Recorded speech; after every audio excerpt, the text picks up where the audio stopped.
Hi guys, welcome to week 10. Hi Tammy, hi Hi, Selvi. Nicola. How are you? Hi. I'm good. That's good. That's good. Tammy, how are you going? Yeah, good, thank you. Are we starting to get through all the massive assessments and stuff now?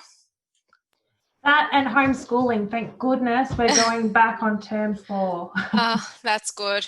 We're in holidays at the moment, so I've got the kids at home, which is pretty tricky, but that's only for 2 weeks. So I'm, completely sympathize with you guys. I don't know how you managed to keep going. 17 weeks. Just crazy. It's crazy. Okay, so housekeeping for this week. Firstly, the portfolio for weeks 6 to 10 is due next week. So only the workshop activities from week 6 to 10 are included. You don't need week 11 because that is connected to the reflection assessment. So we don't need to see that in your drafting portfolio. So materials from week 6 to 10. That means that as this is our last week of content, and hopefully if you've been keeping up to date, it means you can get that off your desk and submit it as soon as you like. It's open and available for you to submit right now if you want to after this session. It's due Thursday the 1st of October at 11:59 p.m. Now, as I've said previously, it's just like the first submission that you did. It's just a collection of your preparation for the workshop activities. It will need to include that peer review exercise that we did for the contract drafting. So make sure you include the feedback that you gave as well as what you received. But other than that, just make sure you're complying with the task instructions for each week and you will be fine. You don't have to include any of the feedback that you've received from Microsoft Teams or on the forums. You don't need that, but it might be helpful just to include that because when you come to your reflection, you've got it all in one place where you can then kind of review your progress over the last sort of second half of the term. So have a think about whether you want to include that, but it's not required. Now, next week, as I've already said, we'll be focusing on reflection, which is really geared up to prepare you for that final assessment. There's reading in that week. So it's chapter 10 of The New Lawyer. It's certain pages from chapter 10. There's reading in that week that will be essential for the assessment task. So make sure that you do look at that. It is mentioned in the reflection task, the assessment task anyway, that reading, but please make sure you look at that. It is digitized on the Moodle site. So you just go into week 11, click on it, and it comes up with the scanned version of that chapter. You just need to go to the relevant pages. As a side note, I have released the reflection task instructions on Moodle, so you can download those and have a look at them. There's a criteria rubric there as well, but I'm not going to go into them today. I'm going to spend probably 15 minutes going through it next week, okay? So you guys focus on what you need to do for this week in terms of other assessments, and we will deal with the reflection stuff all in one go next week. Sound good? Just on that portfolio feedback, so with my particular feedback, it was on a Word doc. So my person actually did the comments. You don't need my original draft as well as the one with the comments on it, do you? No. So I was just going to put the one, obviously It's still my original draft, but it's got the comments throughout it. Is Perfect. that okay? Yep, okay. Absolutely. Brilliant. Okay, so this week focusing on wills. So one of the things that a lot of people instruct a lawyer for. So one of the most common things that lawyers do is to draft wills. So before we kick off, let's see how you went with the task. I've got a little poll. There's only 2 of you, so it's not going to be a massive poll, but anyway. Okay, so you should be able to see it now. It says, how did you find this drafting task? The first one is easy. I'm an expert these days. Second was it was relatively easy. Second, I found some of it easy and some of it tricky. And the last one is I found it very difficult. Just waiting for the other person. Okay, and all finished. So I'll show you the results. So it's not a very statistically valid survey because there's only 2 of you, but we've got one found it relatively easy and one of you found it a little bit tricky in some respects. Okay, so I think what you'll find is that Drafting a standard will becomes really routine and quite easy for lawyers to do, especially because you use precedents. So the use of precedents means that a lot of the hard work is done for you. You go in and amend the relevant provisions. The time when it becomes more tricky is when your client has additional instructions to things other than gifts. So when they want a trust setting up, for example, that's when your equity and trust knowledge starts to kick in. And when they've got very specific conditions on the way that they want things to operate, or the things that they want the trustees to do with property if there's a trust, etc. In those circumstances, then it starts to get a bit more tricky. Now, if you are interested in doing wills, you need to do the relevant part of the PLT, because what we've covered is nowhere near enough in that regard, just so you know. So although I gave you the option of being an expert drafter, I don't think any of you are quite there with wills just yet. Okay, so interestingly, has this caused any of you to attempt to do your own will at home, or have you already got them in place? I have been thinking about it, but I have never really attempted, because I started looking at a whole lot of things and I only got confused. Because I know there's more than what was in the course. I know there's a lot more. A lot more. Yeah, absolutely. Well, you see, the thing is, you don't have to study equity and trust to do this unit. So I can't start talking about trusts and things with you, because it's not fair on the people that haven't studied it. And it's not the place of this unit to spend 3 weeks teaching you the equity and trust knowledge that you need. So this is just kind of a very brief overview. What I would say is that some places do them for free anyway. I know the Public Trustee in Queensland does, and it is possible, those kind of design your own will documents that you can get are relatively okay in terms of like their ability to adhere to the minimum basic requirements for a will and deal with some basic provisions. So if you're ever curious, just have a look at one of those. But you guys are all heading towards the PLT anyway, so I'm sure you'll cover it then. Okay, so let's talk about the structure of this will. So what did we need, and what has to be there in the will for it to function properly? I think you need those basics, like about the revocation of all previous wills, you need an executor, you need a beneficiary, and then you need that sign off as like basic components. Yeah, absolutely. So you have to identify the estate and the beneficiary, because otherwise the executor doesn't know what to give and to whom. So that's an essential component of the will. Really, just as a sort of practical thing, you need to revoke previous wills so that it's not read in, as an ancillary will or an ancillary provision to an existing will. Having said that, sometimes, it would be obvious to the court depending on the way that the property is dealt with, but you don't want to run that risk. And our job as lawyers is to minimize or completely get rid of risk wherever possible. Executors, in this instance, the client wanted what kind of provision in relation to executors? Wanted the brother, and if the brother doesn't want to take on the job, somebody else, I can't remember who. Her friend, yeah, her friend Alice. Yeah. So that's in the alternative, because you can have joint executors who have to function together and work together, or you can have them in the alternative. Why might you need them in the alternative? In case what if one dies, for starters? Yeah. But yeah, if they choose not to. I mean, I know on the joint perspective, it's quite funny because my grandfather passed away about a year ago, and it's still going through the whole process of his will, because he remarried. So you've got 2 joint executors, one from his existing marriage and then one from the new marriage. So it's bedlam. Yeah, complex estates can take years to administer, absolutely. And it's one of those things that often becomes contentious between families as well and creates a lot of upset.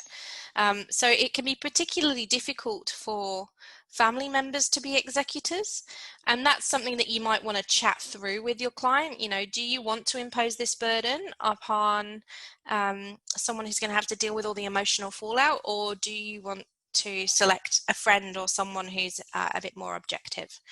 So in this instance, we've got alternative executors. You need a clause or writing within your executors clause that reflects that the position is that Alice is only in the alternative should his brother refuse the position, refuse to act, resign from the position, or predecease the testator.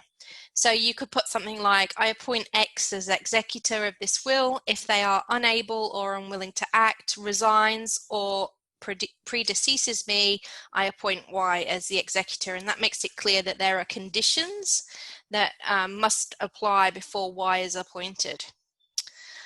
Note that wills would normally, and this is what you were probably talking about, Selvi, wills would normally have detail about the powers of the executor, and if there's a trustee, the powers of the trustee, like the power to sell property, mortgage property, the ability to rent property out, for example, and generate an income, especially dealing with a trust, because the executor's main job is to finalize the estate. Okay, so pay off all the debts, funeral costs, administer all the gifts, and then basically set up any trusts that are provided for. So set up any trusts and get them ready to go, and then finalize the estate. So their job is like this finite period. But a trustee, of course, is appointed and may be appointed for a very long period of time. So you might have lots of powers that you need to give the trustees in order for them to fulfill their role. For example, if you've got children who are to receive under a will and you want the money to be accumulated, children to receive under a trust, and you want the money to be accumulated until they turn 18 from, say, the renting out of a house, then the trustee needs to be able to manage that property that's being rented out with the income accumulating. They need to be able to, for example, maintain it or repair it. They need to be able to rent it out. They need to be able to do a whole range of things that you need to do when you're managing property. I'm just going to shut my window because my kids are outside screaming.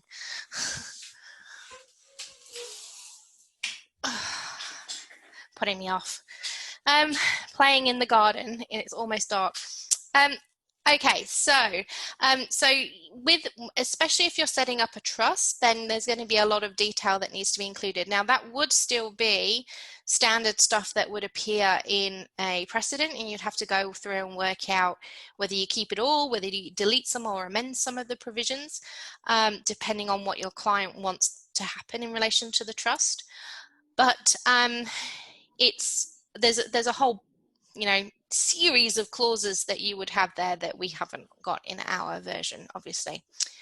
Now with the executors, and it's the same with trustees, we would give them powers in the will, but bear in mind that the law implies some anyway. So just for example, the Trusts Act in Queensland provides executors and trustees with a range of powers and abilities.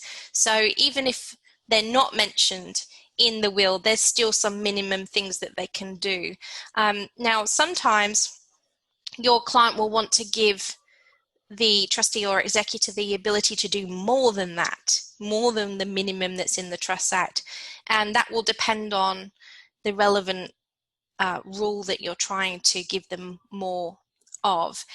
Some rules are you can't change them, they're as specified under the Trusts Act, and some rules you can actually provide them with greater powers than the Trusts Act provides, and it depends on which part of the Act they fall into as to whether that applies. So you really do need a lot of background knowledge to obviously work that out, but the thing that I'm kind of flagging you to is that there's a lot of information that you would need to go through with your client in terms of what you would like, say, a trustee to be able to do with the property, what you would like the beneficiaries to be able to request. You know, can they request advancement and maintenance, for example, before the capital is distributed, those kinds of things. Okay, so let's talk about the estate here, which seems relatively straightforward. So we've got specific gifts and then this sort of general catch-all that she's looking for. In which order would you present those? Well, I went through sort of more of talking about first just the joint property to her husband, then the children, then like with the car and the jewelry, and then the gift. Yeah. Okay, so you dealt with specific instances first and then had the general residuary clause at the end, which is the correct way to do it, because the residuary is everything that's left over. It's not given a particular, you don't put a list of residuary things, it's just whatever's left that doesn't meet the description above. Okay, so always deal with your specific gifts first. What issues do we have with some of the specific gifts? There's not enough detail in some of it. Yeah, okay. That's what I put out anyway. Like there's some bits that were missing, and that was part of my questions to my client. Yeah, okay, so like what? Well, I wasn't sure about the whole jewelry thing. She says I'll leave all my jewelry, but I wasn't sure whether or not that needed to be listed or described for specificity or not. But then also with regards to her children, there was no address, so they could be, White is a pretty common last name, I would have thought. I think if she says my son, whoever, then that's probably, the thing is, you don't necessarily, I mean, the problem is that the child could move address, and you don't want that to obviously invalidate it. So how do we really determine, providing the address helps, but how do we really determine whether someone meets the criteria? It's whether or not they can show that that person was their mother and they are her son. So, you know, that comes down to birth certificates and things like that. I guess with one of the things that I thought of was, she's gone for specifying the BMW specifically. I think, Tammy, in your draft, you noted that there wasn't a license plate. That if we're going for a specific car, and that's the only car that she wants to give them, so she doesn't want any car that's in her possession at the time that she dies, it has to be the BMW that she inherited, a very specific car, then the license plate would really help there. In terms of description, so that we all know that that's the one that she's talking about. That's the one that she inherited, that she wants to pass on to her son. Now, the thing is there, though, that that means that if she wrote that car off, he would end up with nothing. Or if in the meantime she sold that car, he would end up with nothing, because no other car would fit that description. Okay, so it's always important to check that your client understands that. Whereas if she says my car, and it's just my car and it's that general, then any car that meets that description will pass to him, regardless of whether she's written that BMW off. So we always need to double check that. Now, it might be because they put, you know, this is inherited. It might be because she wants that particular car to be passed on, although it doesn't really, cars aren't usually seen as family heirlooms, so it would be a bit of an unusual request, so we double check that.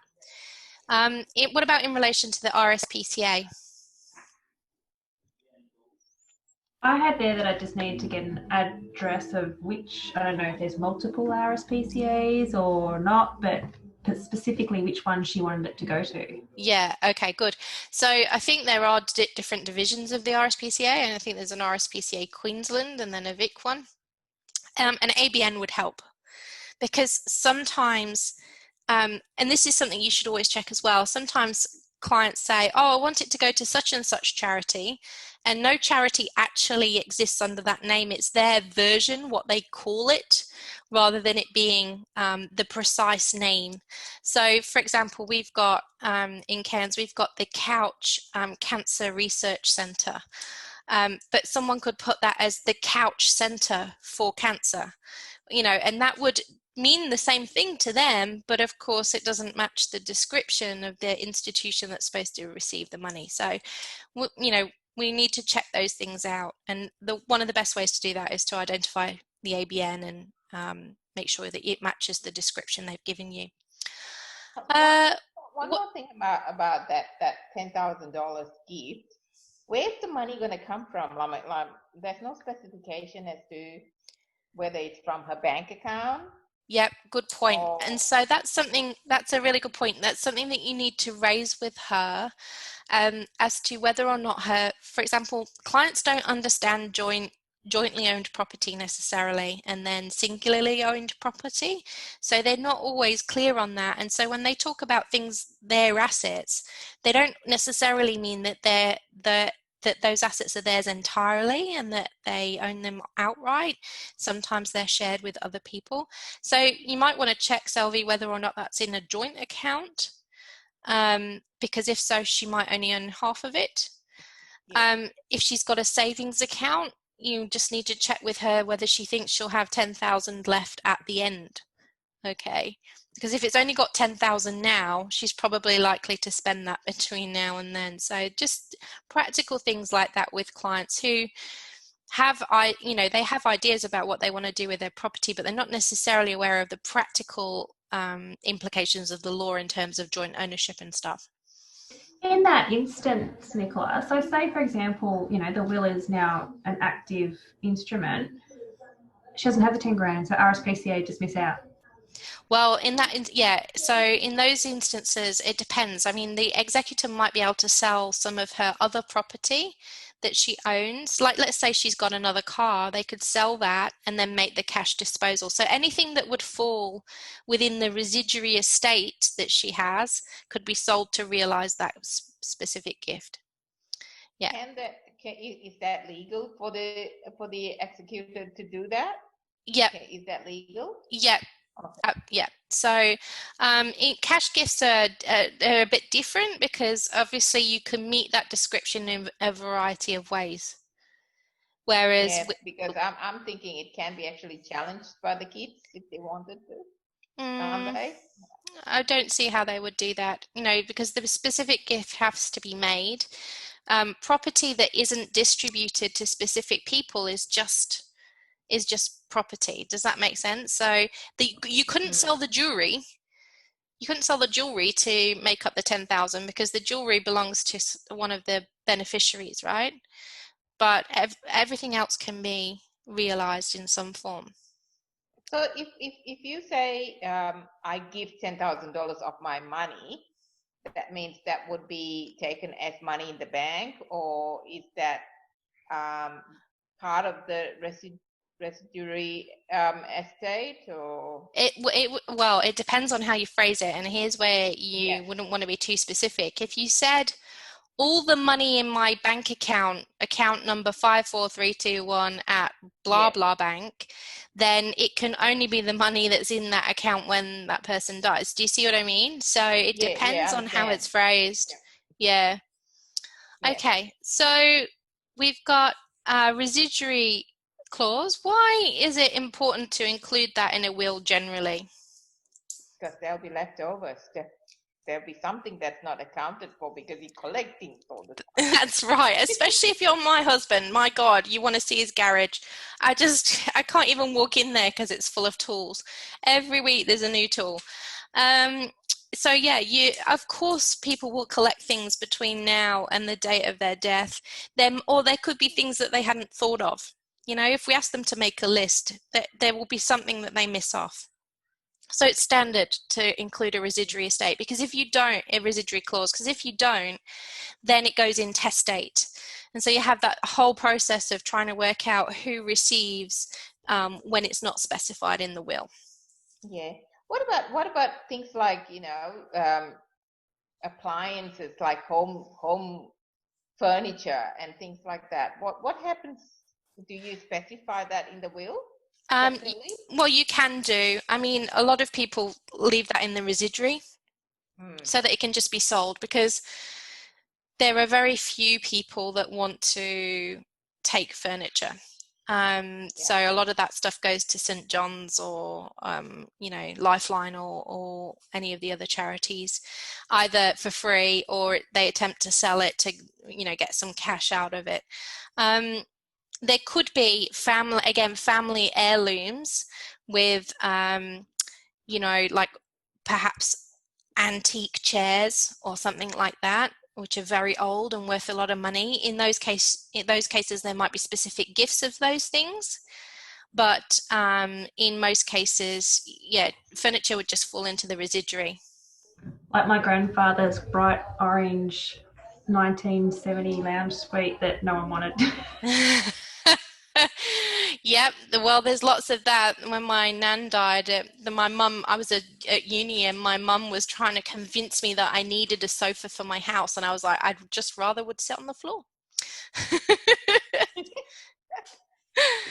So that went to the salvos, I think, in the end. So yes, it's standard practice to include it, and you explain what it means to the client, because when they read the will, they won't necessarily get that. So it's important to explain that to them and check that they're happy with that.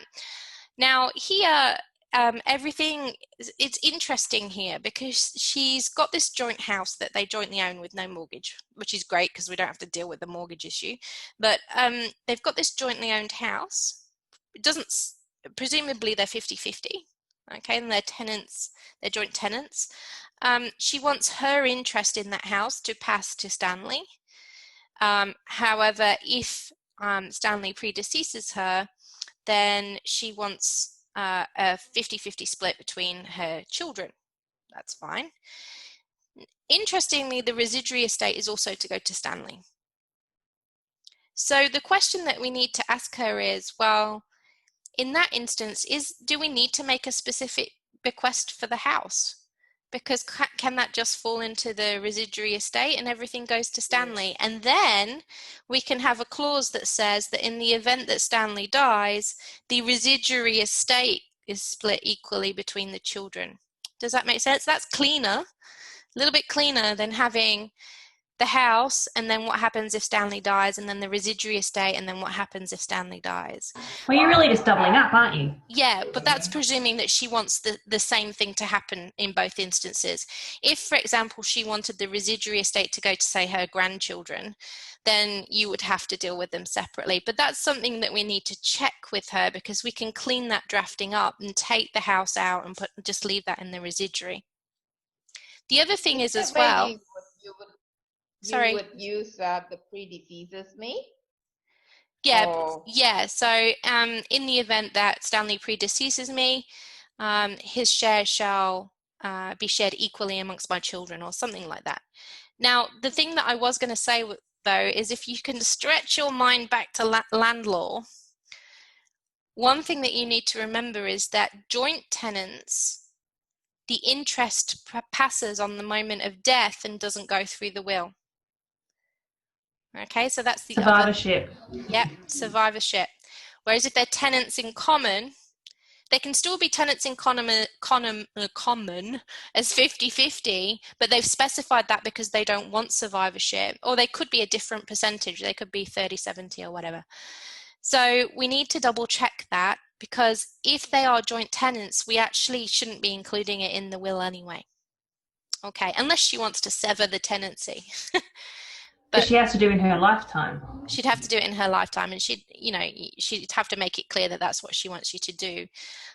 So that's the other thing that we need to deal with as well. That's another discussion we need to have with her before we finalize that draft.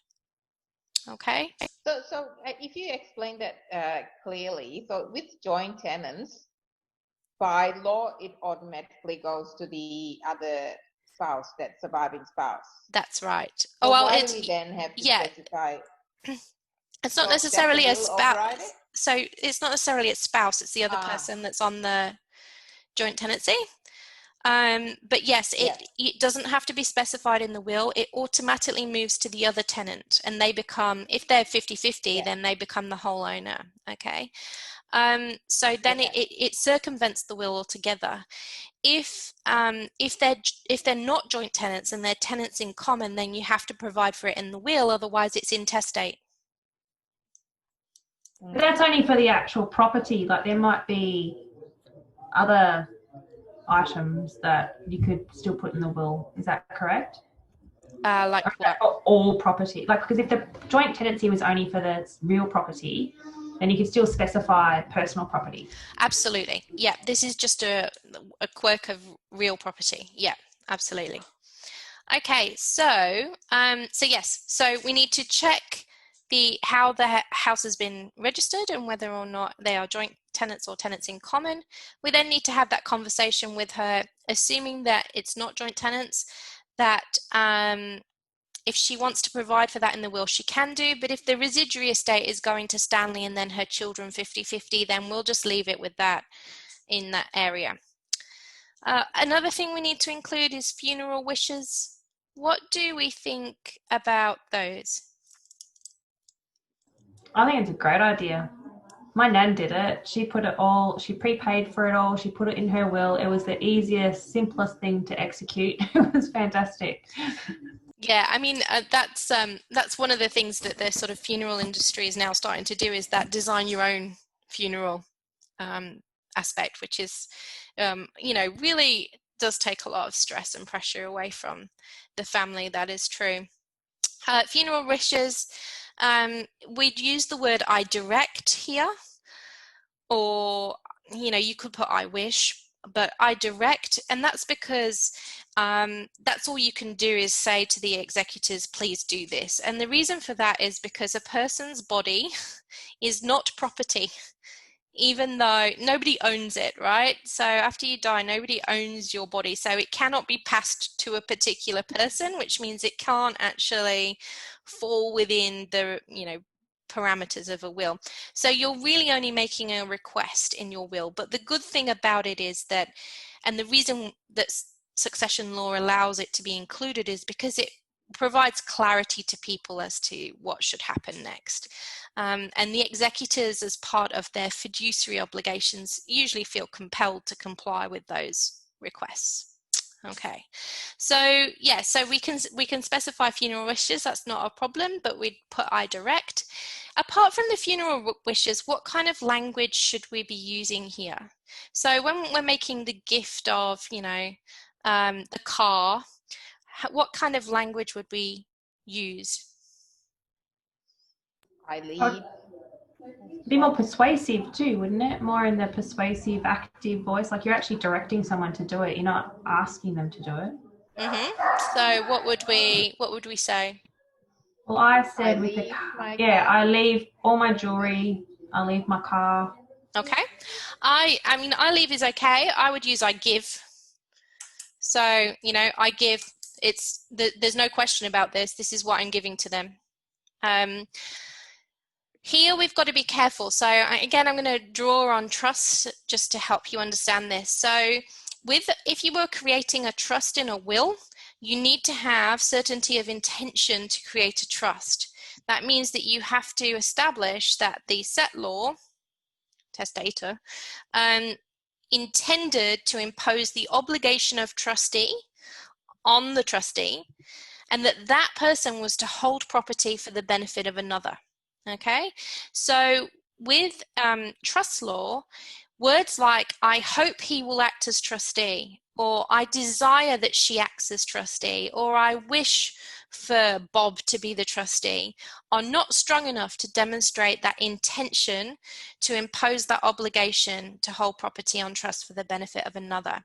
So the language has to reflect the certainty of intention requirement, and so that would be why we would look at words like I give,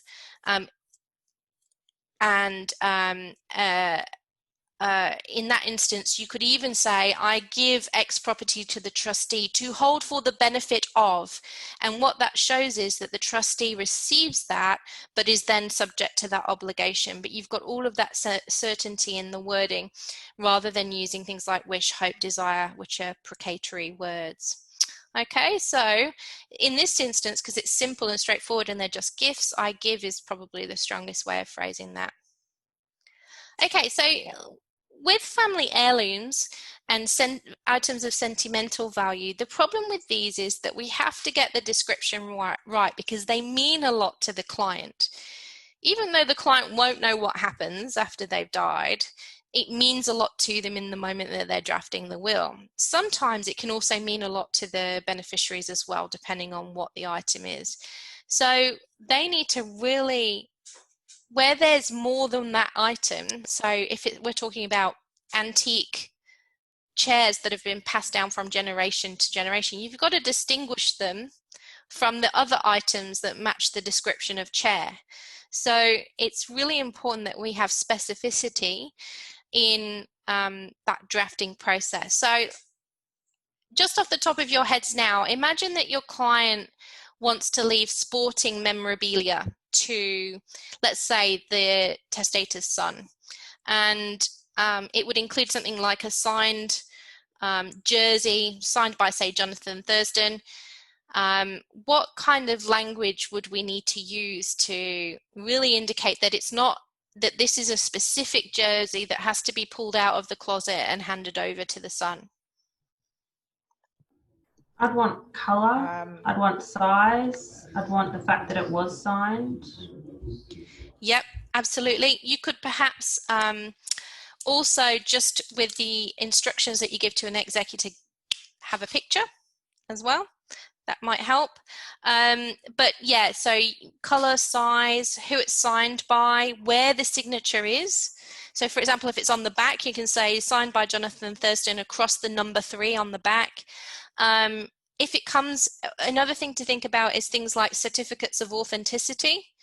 Now, it might be important that it has it's got this certificate, that the certificate goes with it. So you might actually specify the jacket, the jersey, whatever, with the certificate. Now, they could be framed together, but they could be separate. So it's important to check that kind of stuff as well. Okay. Is pictures a common thing? Because that's a really good point. Like, that would take a lot of ambiguity out of most things if you had a picture. So as with directions to trustees that aren't in the actual document itself, they're not binding, but they're helpful. So in that instance, it's helpful to just include that. I know I've got family members who have archived all of their bank accounts because they've got some that are offshore, you know, from when they've emigrated from the UK and things like that. So they're like, we've got these accounts in this country and these accounts in Australia. And that's just really helpful for the executor, even though, you know, it's not saying that they should do a particular thing within the context of the will itself. Okay, so I've got a PowerPoint exercise just for you to quickly have a look at for a couple of minutes. Let me just share my screen. So this is unseen. Here we go. Share. Oh, I don't think that worked. Did that work? Can you see my PowerPoint? Yep. So it's a PowerPoint with some jewelry. It's just not full screen. It's just okay. Hang on. Is that better? No, still too small. Still too small. Okay, hang on. Too small. Can't really. It's just not a full window. It's not taking up the full screen. Hang on, let me just try and move it into a different window. I'll reshare. Hang on 1 second. I've got 2 screens on the go. Is that any better? Yep. That's okay. Good. Okay, so you'll see that clause 11 of the will, we need to draft a clause, typo there, draft a clause that covers the following specific gifts. And do you need any further information about these gifts? So we've got a gold watch to go to brother Alex Smith, father's gold wedding ring to brother Tom Smith, and other jewelry to sister Sarah Smith. Just take a moment to think about that.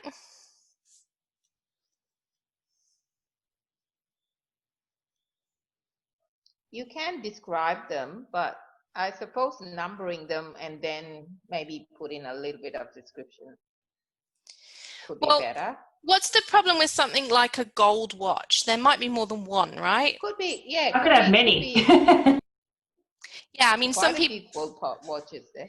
That's right. I mean, my partner doesn't collect watches, but he's got more than one because he's been given them over the, by family members over the course of a year. So we'd have to say, are there other watches that would match this description? Why is it this watch in particular? And they might say, oh, well, it's a 1972 Rolex. And then you go, okay, that makes sense. We can call it a 1972 gold Rolex watch. And then it's clear what's meant by that. And then in terms of the father's gold wedding ring, well, whose father is it? Just checking. Is it his father, or is it his, say, wife's father, for example? So check whose father it is. And did his father have more than one wedding ring? Is there more than one thing that will match that description? Will it get mixed up with his own personal wedding ring if he's got one as well? Sometimes you can describe jewelry quite well, though, because sometimes they've got inscriptions on them and things like that. So if it says, "Oh, my love, Jim," on the inside, then that might help clarify things. So you want to know a bit more about the ring. Has it got stones in it? Is there an inscription, for example? What kind of shape is it? Is it a specific design? And then all other jewelry to Sister Sarah Smith. So what do we need to say about that? Well, I think that's similar to the activity that we had in the will. I mean, I requested that perhaps we could have a list. I mean, I don't know, because I don't know. It's a funny one, because what happens if she's lost jewelry in the meantime? What happens if she's, I don't know, sold it? I don't know. I think the issue would be more if she has collected more jewelry than what's on there. Well, that's true. She may have, get something new every Christmas from her partner. I think. Yeah, and then what happens to that? Yeah, exactly. So there's definitely there's problems with lists in those kinds of situations, because it's clear that she wants Sarah to have everything that's left over, right? Well, the thing is, the court isn't particularly picky about this kind of wording in this instance, because if it's objectively ascertainable what forms the part of the property, then that's sufficient. Okay, so if you can objectively look at something and work out what that property is, so what is meant by that phrase, then it's valid. So I'm not explaining it very well, but in this instance, she's got this pot of jewelry, right? But the gold watch goes to Alex and the ring goes to Tom. The rest of the pot goes to Sarah. In that instance, is it possible for the court and for the executor to work out what the pot is? Yeah, it is. I guess the only thing I'd ask the client is, what if you are to get more jewelry in the meantime? Are you actually still encapsulating that in the other? Yeah, of course. So you'd say, what we're going to do here, if, is this what you want, is we're going to say that any jewelry that you own on the date of your death, which could be lots more jewelry than you have today, any jewelry that you have on the date of your death belongs to Sarah, except for two things: a watch belonging to Alex and a ring belonging to Tom. Okay, everything else by default is Sarah's. The court will accept that without any specificity about what falls within that volume. Does that make sense? Because it is defined by reference to what has been excluded. Do you see? Mm-hmm. Okay. So you can pretty much put that in one clause, can't you? Yeah, well, the way I would do it, I'll just stop sharing. So hang on 1 second, and I'll read you what I would have done. Which is, I would put something, so they said it was clause 11, I'd put 11.1, I give to my brother Alex of whatever address my gold 1972 Rolex watch. 11.2, I give to my brother Tom Smith of address my father's gold wedding ring bearing the inscription "With love, Jim," or whatever it is. 11.3, I give all items of jewelry except for those listed in clauses 11.1 and 11.2 to my sister Sarah of whatever her address is. Okay, so it makes it completely clear that the parameter of the class of the jewelry is defined by reference to what's excluded, and everything else belongs to Sarah. All good? Yep. Okay. So that is basically the when we were working through the will, the main components. We then need to obviously have the bit where the testator executes the will, and also has to do so in the presence of witnesses. And it must be in the presence of, it can't be that it's signed and then a witness signs it later on. It all has to take place simultaneously.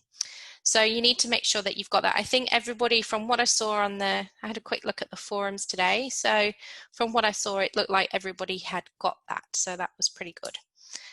So basically, those are the essential components of the will. But as I said, they get a lot more complicated than that when you start to go into executor powers, or when you start to go into trusts and things like that. And of course, trusts are quite frequent when people have children, because they want property to be held on trust until the child reaches the age of majority, and they want that property to be managed in a particular way for their children quite often as well. So for example, if there's a share portfolio, they might want that managed with the income accumulated into the share portfolio. Some people might want that money to be directed in a particular way to another investment. So yeah, there's a lot of things to consider when you're looking at trusts. Is that where perpetuities come in as well? Like where you can actually then forward plan? Yeah, so and perpetuities is designed so that we can't control things forever from the grave, right? So that I can't say that my great great great great great great great great great great grandchild has to pass it on to, to avoid that situation. So perpetuities is about, obviously you can have that lifing being plus 21 years or 80 years, but it's about not going beyond that generational step in terms of the trust. So to be honest, I was talking to a lawyer a while ago now, and he was saying that he'd never had a perpetuities issue come up apart from once, and he's been practicing 30 odd years. So it's just standard because of the way that you're taught to draft wills and sort of the client care behind the drafting of wills. It's very rarely ever an issue. All right. Any questions about? If you appoint, say, a solicitor to overlook as an executor of your will, then do you have to include any kind of clause like, what remuneration he gets okay, good question. Yeah. Good question. So where someone acts in their professional capacity, so there's an executor who's doing it as a friend who happens to be a solicitor, and then there's an executor who is actually filing the paperwork at court and dealing with all the aspects of the administration of the process of gathering in the property and distributing the estate.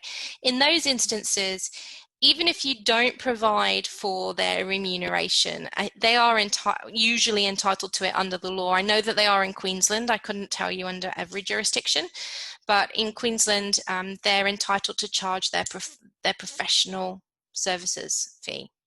Yeah, for that. They're in Victoria too. Yeah. So go on. What if the matter runs for, say, 5 years, 6 years to finish? It gets expensive. Yeah, that's right. And so that's why you need to be careful when selecting your executors, and really also think about how tricky is this likely to be. But don't forget though that even if you don't select a lawyer as an executor or a law firm, if it gets really tricky and complicated, the executors are entitled to get legal advice and get legal assistance. So, and they will reimburse the cost of that against the estate. They will charge it to the estate. So even if you don't provide for that, the executors might end up doing that anyway. And that is quite often what happens with large complex estates, is that there's a lot of money lost in legal bills. And Sometimes the parties even get entrenched in costs to the point that I now have to win my point to make sure that I get my costs paid, because otherwise my beneficial interest isn't worth very much. Does that make sense? So yeah, it becomes it's not a pleasant experience, actually. It's a bit like family law. There's a lot of heightened emotion, and clients can sometimes be a bit irrational when it comes to litigating the points of wills. But, you know, you can do the best drafting in the world and that won't stop the beneficiaries fighting. You know, you can just do what you can do. You're not necessarily going to prevent World War III. My grandfather's will hasn't gotten to that point, but it's been way too long. COVID hasn't helped because it was a property sale, and obviously you can't have people going through the property, and then all of that's now wound up, but nothing can actually be finalised, etc., etc. So yeah, the solicitor who's doing all of the dealing with this is getting a larger portion. Yeah, that's just unfortunately the way it goes. But you know, also the thing is that you can, as I say, you can help them a little bit by doing even though it's not binding, you can have those archives and things like that of where your assets are, which makes it easier for them to locate them and all of those kind of things. That helps a little bit too. Granddad was eccentric, so yeah, nothing was organised. Well, there's also that I think our lives have got more spread out. Also, as time's gone, you know, as society's moved forward, you know, I've got multiple internet banking accounts, whereas in the old days, I used to have this little book that you'd take into the bank and use to withdraw money. So, you know, it becomes more complicated just because of the way the world works. But yeah. Okay, all right, well, that's it for this week. I will see you next week for the reflection. Even if you haven't done the prep for that, it's worth coming along just to find out about the assessment and share some ideas about what makes a good reflection with a view to the assessment task. Yeah. Any questions about this week's stuff? No. Just a quick question. I know it's a very complex question anyway. When it comes to wills and trusts, right? You have a trustee of a trust, and then you have a will. How does this combination work? Because that's where it gets very, very complex. Okay, good question, Selvi. So in a nutshell, without getting too complicated, it's the executor's job to finalize the estate. So one of the last things that they will do is implement the trusts. Okay, so the executor always comes first. So the executor gathers in all of the property, and it actually all goes, the legal and beneficial title all vests in the executor while they process everything. That's so that they can make all those decisions about what gets sold to realize debts, because of course the testator could have huge debts to realize. And then when they've got everything in and they start to distribute, they will look at the terms of the trust and say, okay, so one of the things is to take that house on, you know, Smith Street, and that's going to be held on trust and rented out. So I will transfer that now to the trustee, and the trustee will then start the process of renting that out. So as part of the distribution of the gifts, you know, watch to sister, ring to brother, whatever, as part of the distribution, part of that is to then distribute to the trustee and create those trusts. So what if there is a conflict? Will there be a conflict between the trustee especially with the discretionary trust, and a will or an executor trying to implement the will? Well, the trustee can always go to the court for directions. So where there's debate about how a trust is interpreted, then the trustee could always go to court for directions. But normally the executor role is coming to an end because they're only appointed until all the property's been distributed, right?